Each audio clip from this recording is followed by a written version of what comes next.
Bienvenue sur le podcast de Pensée Liberté, le seul podcast qui va t'expliquer comment hacker ta vie pour atteindre ta liberté, présenté par moi-même, Fabien Deliancourt.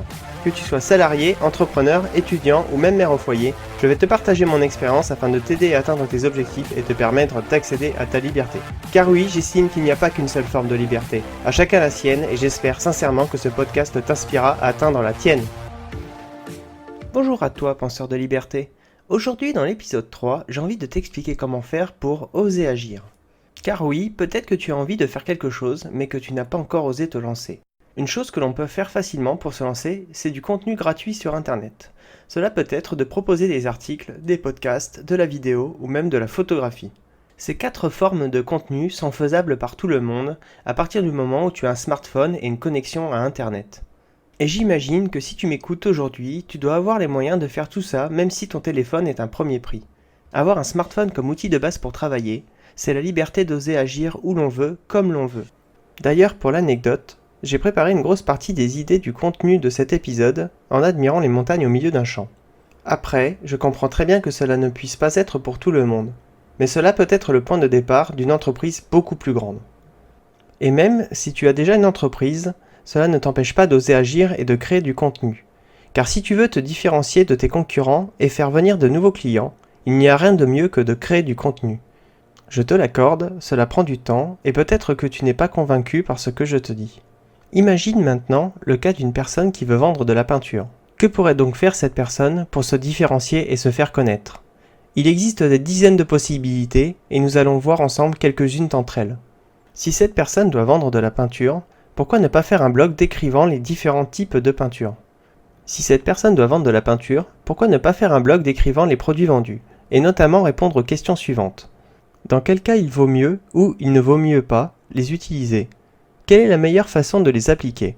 Combien de temps la peinture peut durer ? Quel est le revêtement idéal ? Avec quelles autres peintures s'accordent-elles bien ?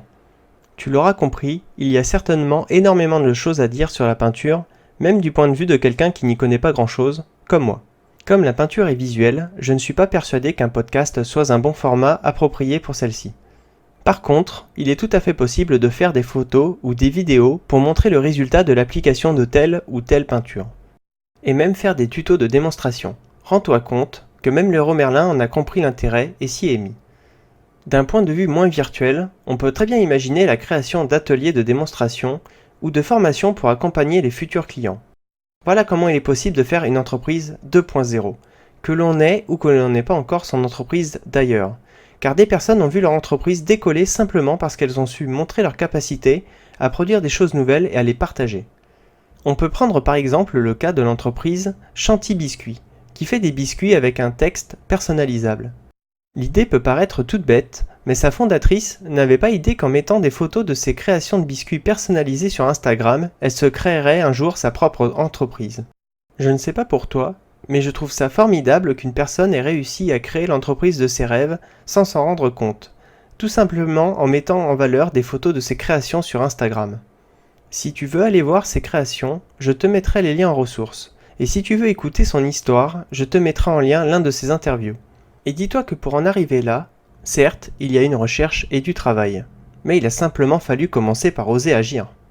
La plupart des personnes n'osent pas se lancer car elles ont peur de mal faire ou de ne pas arriver à un résultat. Je vais donc te redonner le proverbe chinois que je t'avais déjà cité dans l'épisode d'introduction. Sais-tu quel est le meilleur moment pour planter un arbre afin de récolter les fruits ? C'était il y a 20 ans. Et sais-tu quel est le deuxième meilleur moment pour planter cet arbre si tu veux toujours en récolter les fruits ? Eh bien, c'est maintenant. Car l'unique question que tu dois te poser est « Qu'est-ce que je ferais dans ma vie si j'étais sûr de braver tous les obstacles ?» Cette question toute simple doit être ton seul problème, car une fois que tu y as répondu, tu sais où tu veux aller. Et tu commences peut-être déjà à réfléchir à comment y aller, soit comment oser agir pour atteindre tes objectifs. Aussi, je te repose la question à nouveau. Que ferais-tu de ta vie si tu étais sûr de réussir à braver tous les obstacles ? Je te demande même si c'est possible de mettre ce podcast en pause le temps que tu y réfléchisses. J'espère que tu as su trouver ta réponse. Car oui, cet épisode de podcast t'est dédié, alors tu dois en profiter. Peut-être que ton chemin sera long, mais les problèmes, les erreurs et les échecs ne seront que des obstacles temporaires à franchir un par un pour atteindre tes objectifs. Tu te dis peut-être, il est bien gentil de dire ça, mais qu'est-ce que je ferais si les autres se moquent de moi ou n'en ont rien à faire de mon travail? Si on prend le cas de quelqu'un qui produit du contenu sur Internet, il n'aura pas de public avant à peu près 6 mois. Et après, il aura très peu de public les 6 mois suivants. En fait, quand tu commences, tu restes généralement un parfait inconnu pour le reste du monde pendant au moins 1 an. C'est donc l'occasion parfaite pour oser agir. Tu vas apprendre énormément de choses. Et même si tu te trompes ou tu te loupes, personne ne sera au courant, et c'est un vrai avantage. Beaucoup de personnes disent d'ailleurs que quand tu te lances dans la création de contenu, ton seul public sera ta mère et éventuellement quelques proches. Concernant nos très chères mères, comme nous sommes leurs enfants, elles nous disent toujours que tout ce que nous entreprenons est parfait. Il n'y a donc aucun risque de paraître ridicule devant notre première fan. N'est-ce donc pas une bonne motivation de se lancer pour notre plus grande fan ? Il faut oser agir même si son idée semble ridicule. Peut-être que tu as une passion qui n'est pas à la mode, et que tu rêves secrètement de pouvoir en vivre, mais tu n'oses pas te lancer car tu penses que les autres trouveront ton idée ridicule. J'aimerais te poser quelques questions. Qu'est-ce que tu penses du tricot ? Est-ce que tu en as déjà fait ? Que penserais-tu d'une petite séance détente où tu apprendrais à faire du tricot ? Si je te dis ça, ce n'est pas que je trouve particulièrement ridicule de faire du tricot. Par contre, ce qui m'a fait beaucoup sourire, c'est quand j'ai appris l'existence de la start-up Earn-It. Cette start-up propose aux autres entreprises des ateliers et des séminaires pour apprendre à se détendre et à se relaxer grâce au pouvoir du tricot. Là encore, je trouve cela génial qu'une entreprise puisse exister, faire vivre des personnes et embellir la vie des autres. Et plus particulièrement avec quelque chose qui semble aussi simple que du tricot. Si tu veux t'inspirer de son histoire, je te mettrai un lien vers l'un de ses interviews. J'espère qu'avec ce nouvel exemple, tu auras compris que tout est possible à partir du moment où tu y crois et que tu oses te lancer. Revenons à l'année de démarrage en tant qu'inconnu. Si on part du principe que l'on est un parfait inconnu pendant 1 an, cela nous laisse bien assez de temps pour se former, tester des choses et s'améliorer en toute tranquillité. D'ailleurs, dis-toi que lorsque j'ai enregistré cet épisode de podcast, je n'avais toujours pratiquement pas de public. À part bien évidemment ma mère et mon père, mais aussi ma compagne, 1 ou 2 amis et quelques abonnés qui ont déjà décidé de me faire confiance et que je remercie. C'est d'ailleurs peut-être toujours le cas à l'heure où tu écoutes ce podcast.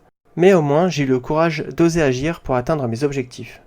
Sache que quand tu produis du contenu sur Internet, cela dépend du support bien sûr, mais il est généralement conseillé de créer 1 ou 2 contenus par semaine. Je dis que cela dépend du support, car pour Instagram par exemple, où le contenu est très éphémère, c'est plutôt 1 ou 2 contenus par jour en dehors de la story qui, elle, est obligatoire en prime.